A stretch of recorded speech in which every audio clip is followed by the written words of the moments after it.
This is Eric. He's a psychology and economics major at OSU.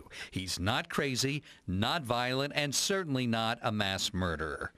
But here's something he is, a gamer. And some of the games, like the one he's playing right now, would be considered a violent video game. There's lots of guns and killings and explosions, and Eric is more the norm than the exception. I would say almost all my friends. You're almost considered an outsider if you don't, because you're kind of viewed as a sheltered kid. Can you explain a little bit more?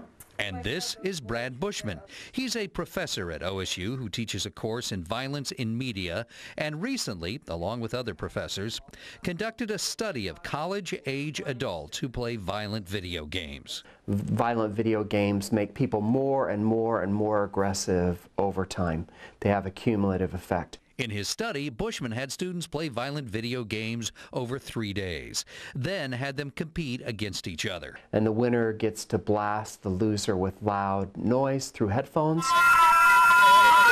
And the noise is a mixture of noises that most people really hate. What he found, the more someone played the violent video games, the more they made their opponents suffer in another game. These games also decrease helping behavior, and they decrease feelings of empathy and compassion for others. They make people numb.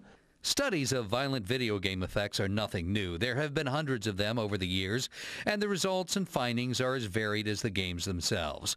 But after the mass killing of young children in Connecticut, people are looking for remedies and answers.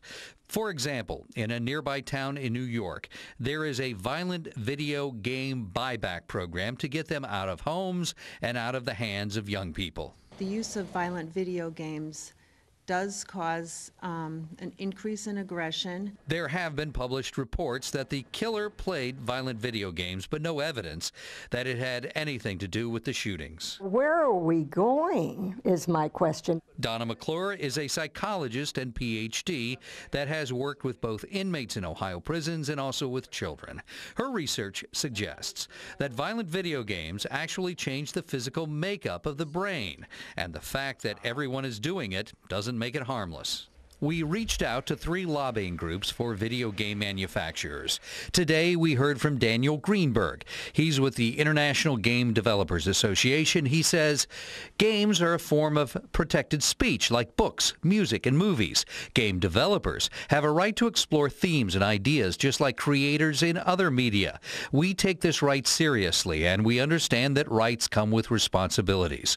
For more than 15 years, the International Game Developers Association Violence and Social Issue Committee has held annual meetings with important members of the game development community to discuss how we elevate video game content with richer themes and how we incorporate pro-social values.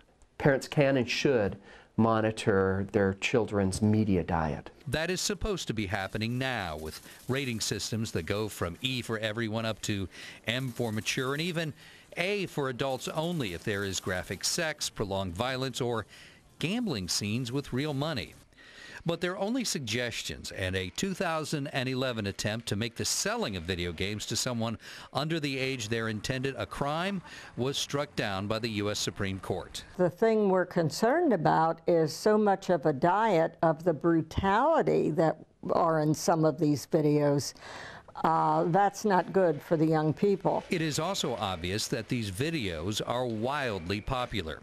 And for most players, young or old, these games are just that, games. For me, it's more fun than me thinking that, I'm going to go out there and, kill people. That's not what it's about for me. I don't know, it kind of gets you away from everyday life, allows you to vent in a certain way.